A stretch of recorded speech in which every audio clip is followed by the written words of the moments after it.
Guys, puntan natin yung magnanakaw na pusa. Ayan po siya. Ano, nakatali ka ngayon. Oh no! Kasalanan mo rin kasi. Nagnanakaw ka ng pagkain eh. Parang hindi ka pinapakain kasi.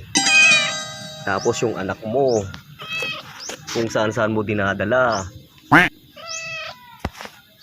Yan, dapat lang yan sa'yo na maitali ka. Yan, parang bilanggo ka dyan.